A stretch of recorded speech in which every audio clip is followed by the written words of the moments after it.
Assalamualaikum warahmatullahi wabarakatuh. Waalaikumsalam warahmatullahi wabarakatuh. Perkenalkan, nama saya Ahmad Ubedi, NPM 212300058. Di sini saya akan melakukan wawancara mengenai kurikulum Merdeka. Di sini saya bersama dengan Bapak siapa, Pak? Pak Nur Hidayat, ya, bisa dipanggil Pak Nur, boleh, atau Pak Hidayat. Ya, bagaimana kabarnya, Pak? Alhamdulillah. Langsung saja ke pertanyaannya ya, Pak. Mengenai pendidikan dan pengembangan profesional, apa latar belakang pendidikan Anda? Latar belakang pendidikan saya itu kebetulan mengampu mata pelajaran PJOK, Ya. dan memang lulusan sarjana pendidikan SPD. Terus yang kedua, apakah Anda memiliki sertifikasi atau kualifikasi khusus dalam bidang pengajaran tertentu? Ya, ini saya jelaskan secara lebar dulu ya, tidak apa-apa, karena untuk sertifikasi pendidik ini sebetulnya pas tahun 2017 ke bawah, kalau nggak salah ya, tahun 2017 ke bawah, berarti 17, 16, 15 ke bawah itu lulus sudah langsung mendapatkan.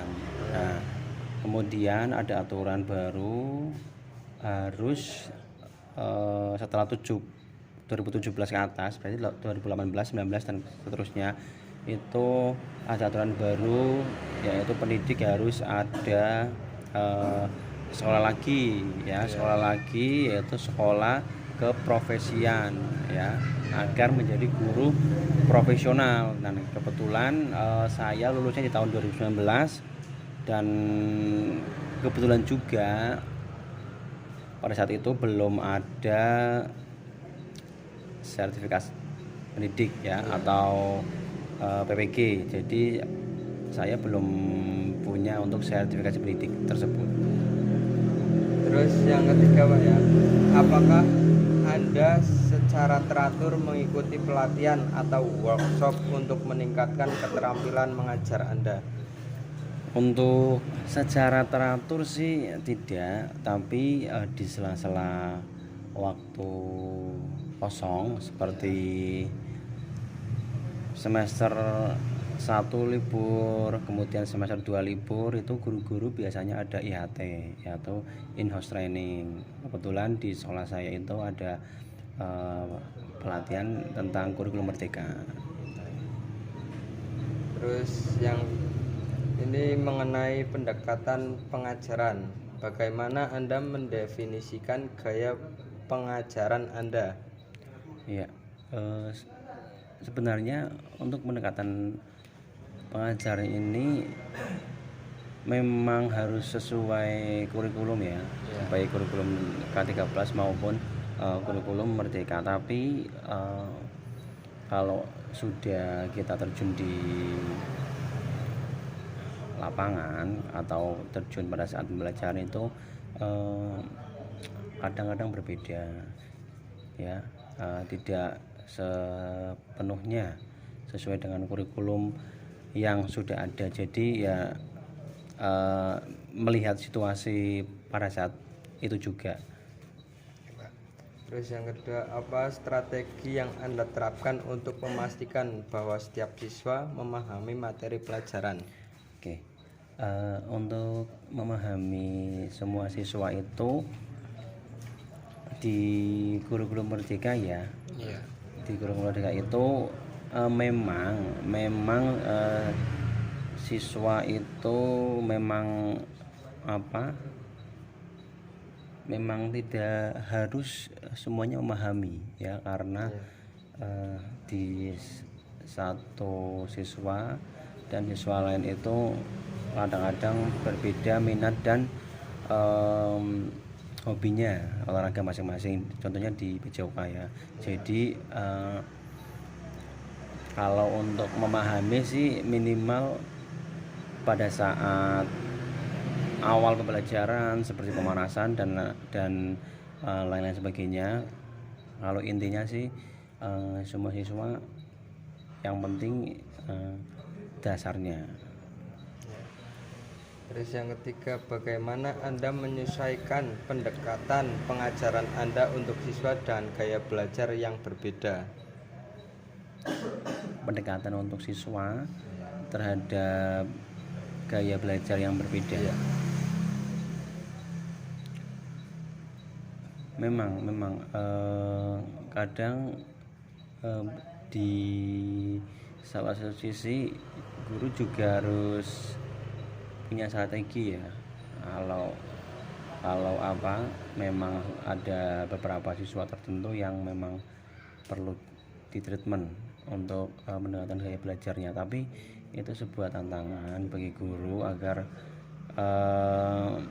semakin terasa dalam mengajarnya, sehingga ada tipe-tipe pendekatan kepada siswa, karena satu siswa dan siswa lain itu sangat berbeda, sehingga guru tersebut harus berbeda juga melakukan treatment satu siswa dan siswa lainnya. Terus pertanyaan mengenai pengelolaan kelas. Bagaimana Anda menciptakan lingkungan kelas yang mendukung pembelajaran? Ya, untuk kelas yang mendukung pembelajaran sebetulnya itu kalau di olahraga itu ya kebetulan kan memang ya nggak sombong ya, karena olahraga memang mapel yang disukai anak-anak. Jadi untuk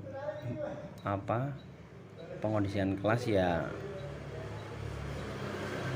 memang mudah, hanya saja ada beberapa anak yang semisal olahraga pengennya olahraga itu aja. Nah itu perlu saya treatment agar bisa mengikuti olahraga, semua cabang olahraga gitu. Apa strategi Anda untuk mengelola perilaku siswa yang tidak sesuai? Biasanya kalau di kurikulum Merdeka kan tidak mengenal hukuman ya. Iya. Di kurikulum Merdeka itu mengenal konsekuensi ya. Biasanya pada awal pertemuan saya sama siswa bikin kesepakatan ya, nanti mau konsekuensinya apa. Nah nanti kita guru dan siswa menyepakati bersama. Nanti kalau misal pada saat belajar tidak sesuai, baru nanti siswanya bisa mendapatkan konsekuensi gitu. Bagaimana Anda merencanakan dan melaksanakan disiplin di dalam kelas? Ini sangat gampang ya, sangat mudah sekali untuk pelaksanaan disiplin, tapi kadang 1-2 anak memang agak berbeda, tapi itu tidak secara terus menerus, paling minggu ini terus minggu depannya tidak. Nah untuk yang anak-anak yang kurang disiplin ini biasanya ya itu tadi ada konsekuensinya. Nanti kesempatan awal konsekuensinya kadang bisa setelah pembelajaran membuat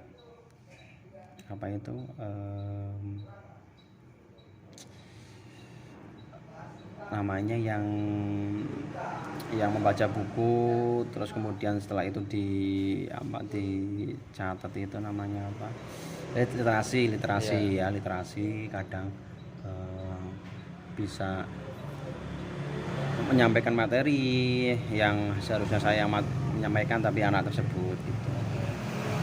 Terus pertanyaan mengenai kolaborasi dan komunikasi.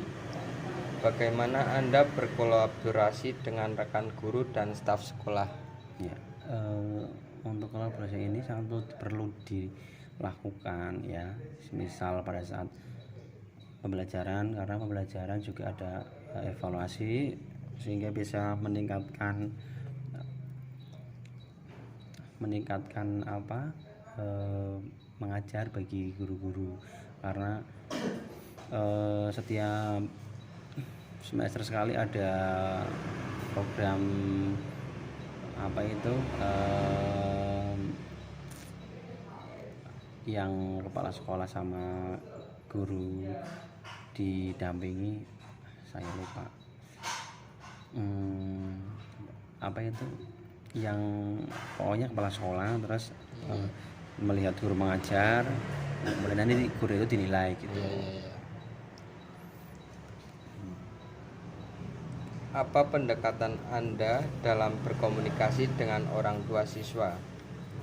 Ya, memang perlu sangat dilakukan untuk komunikasi kepada orang tua, karena kita selalu melaporkan, atau saya selalu melaporkan untuk perkembangan karakter anak maupun perkembangan dari akademik anak tersebut ya, supaya sekolah dan orang tua sama-sama satu tujuan, biar anak tersebut nanti bisa goalnya sesuai. Bagaimana Anda menangani konflik atau tantangan komunikasi dengan orang tua atau rekan kerja? Ya, kadang ada masalah yang harus dihadapi, semisal komunikasi kepada orang tua dan komunikasi kepada rekan satu sekolahan ya. Misal kepada orang tua biasanya itu salah memberikan informasi, kemudian kadang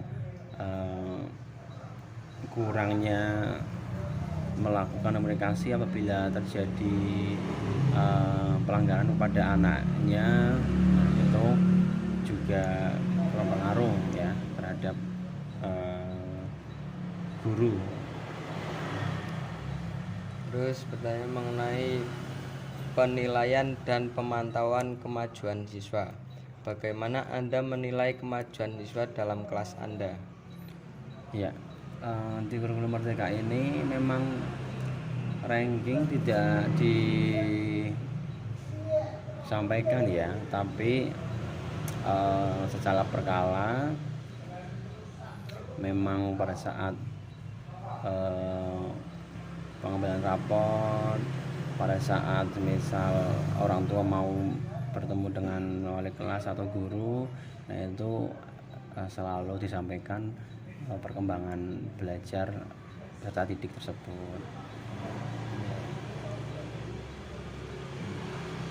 Apa tindakan Anda jika siswa mengalami kesulitan belajar?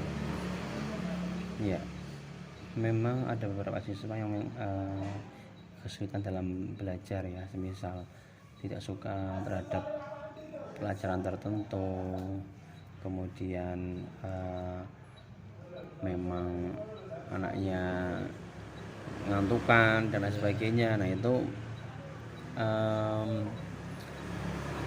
masing-masing guru berbeda-beda melakukan treatment ya. Kebetulan hanya untuk pembelajaran olahraga kan di lapangan, jadi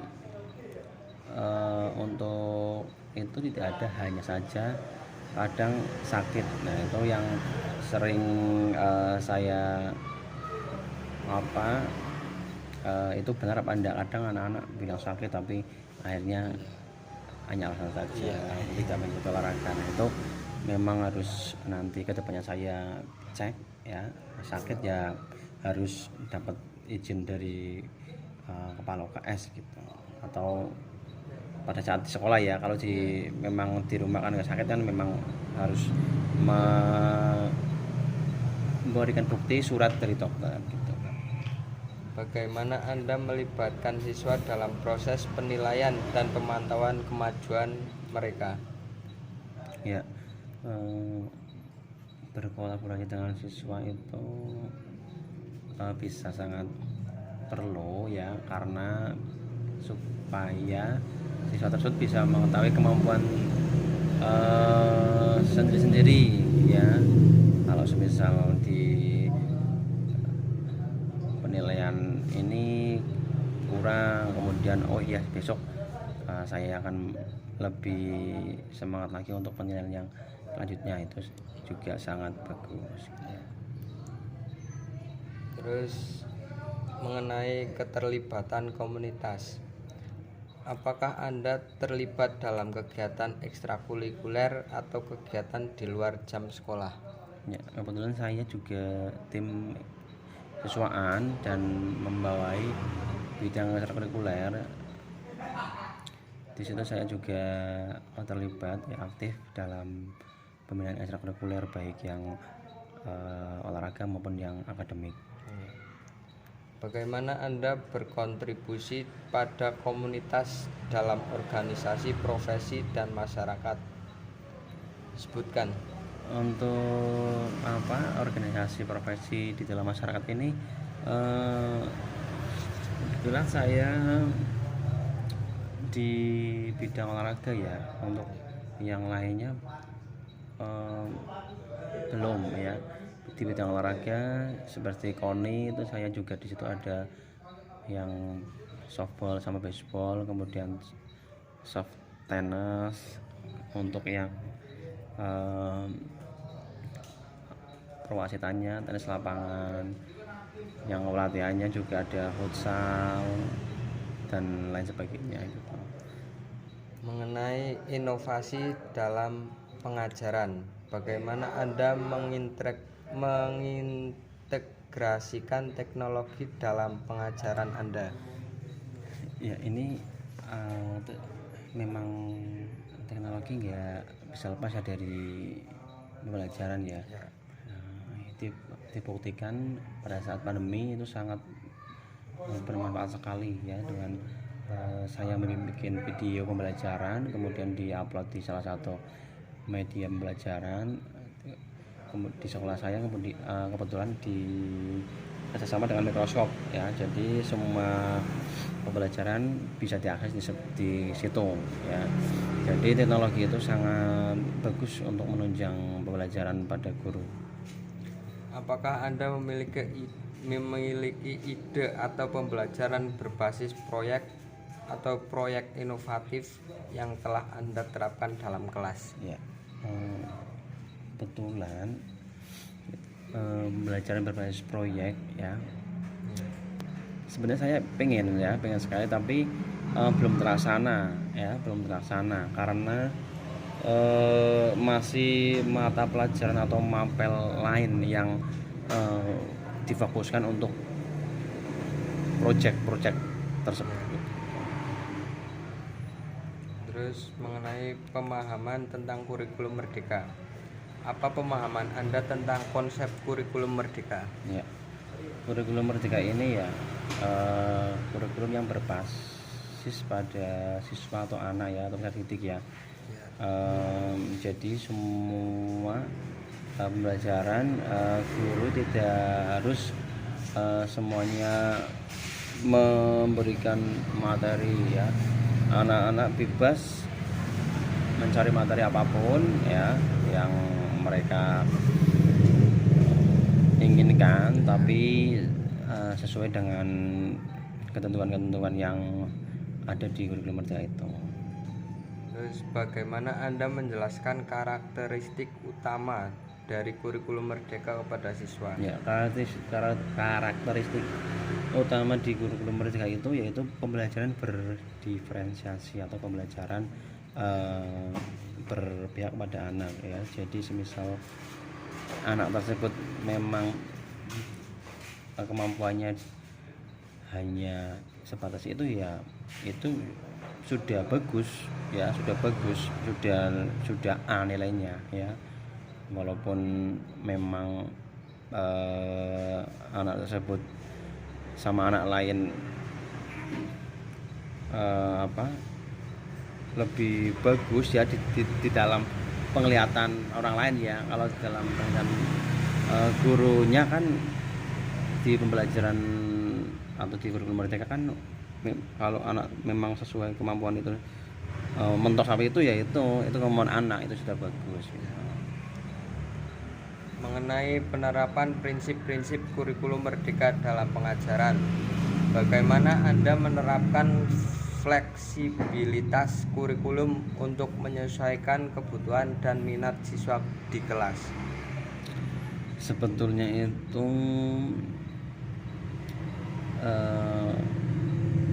mapel PJOK itu ya, mapel PJOK itu memang apa, kalau menyangkut dengan kurikulum itu ya intinya itu sih ya, memberikan anak-anak kebugaran. Jadi memang di belakangnya secara administratifnya untuk PJOK. Kalau untuk secara itu memang berbeda, anak-anak harus mempunyai kebugaran sih. Tapi memang harus sesuai nilai-nilai di dalam kurikulum merdeka itu. Bagaimana Anda memfasilitasi pembelajaran yang berpusat pada peserta didik? Ya, memang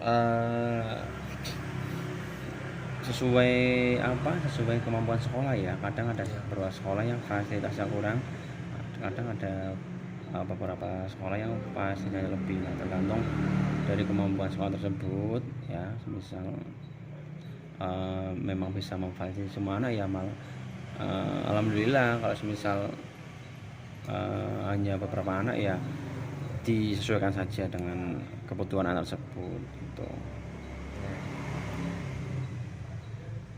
Terus mengenai penggunaan sumber belajar berbasis teknologi, bagaimana Anda mengintegrasikan teknologi dalam proses pengajaran sesuai dengan prinsip kurikulum merdeka? Ya, di sekolah saya ini memang sekolah berbasis IT ya, jadi semuanya harus terekam. Di olahraga tersendiri, semua pembelajaran yang saya buat di dalam video itu sudah saya upload atau sudah saya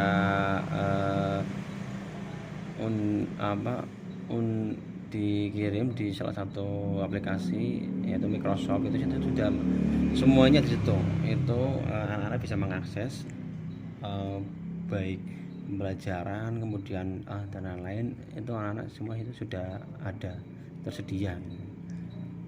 Apa jenis sumber belajar digital atau platform pembelajaran yang sering Anda gunakan? Untuk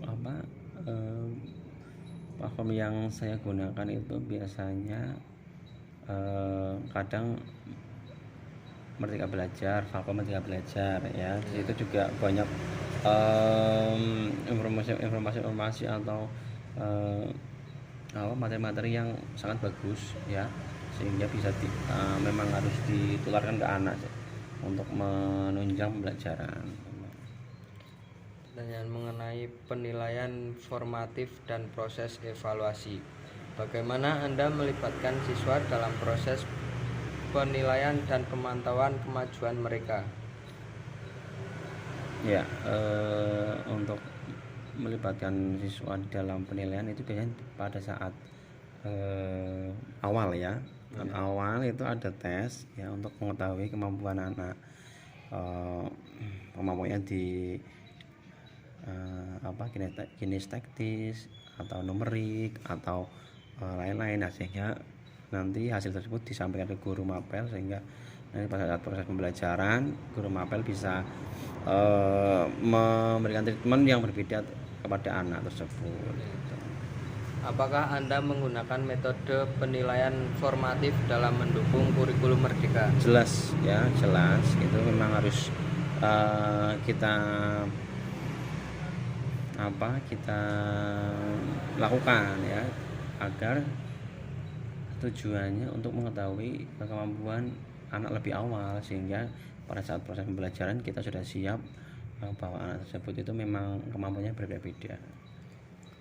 Mengenai kolaborasi antar guru dan pengembangan kolektif, Bagaimana Anda berkolaborasi dengan rekan guru dalam merancang dan melaksanakan kurikulum Merdeka? Ya, seperti itu ya, seperti pada saat proyek ya, proyek P5 itu guru selalu berkolaborasi untuk bersama anak-anak ya tentunya agar proyek atau kegiatan P5 itu terlaksana dengan baik, karena memang harus kolaborasi memang, karena di kurikulum Merdeka itu memang harus kolaborasi baik satu guru maupun kepada anak-anak atau peserta didik. Apakah pengalaman Anda dalam mengembangkan profesional kolektif untuk mendukung kurikulum Merdeka? Kebetulan pengalaman saya itu memang belum banyak ya, karena ada timnya sendiri yang tim di bagian kurikulum ya, yang menangani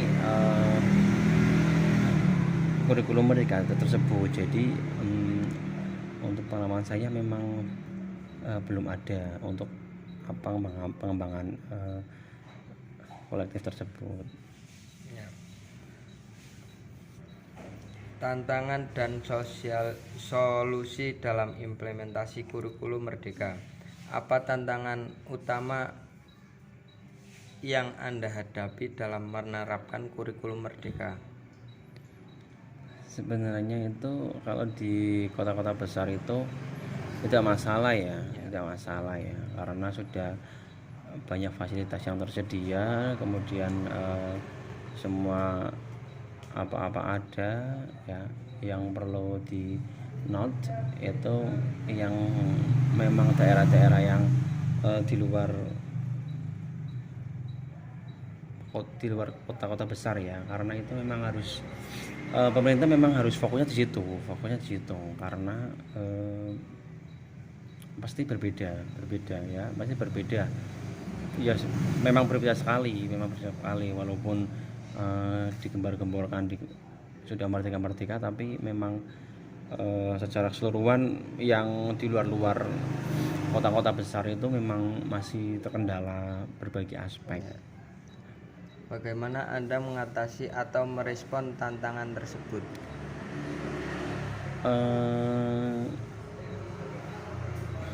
Kalau saya sih untuk mengatasi masalah tantangan tersebut itu memang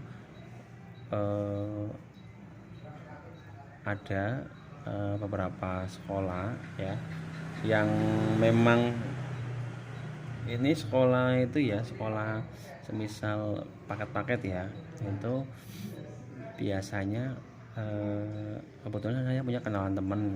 Nah di sana membutuhkan apa, kalau semisal di sekolah saya ada, saya berikan gitu, semisal contoh buku-buku dan lain sebagainya.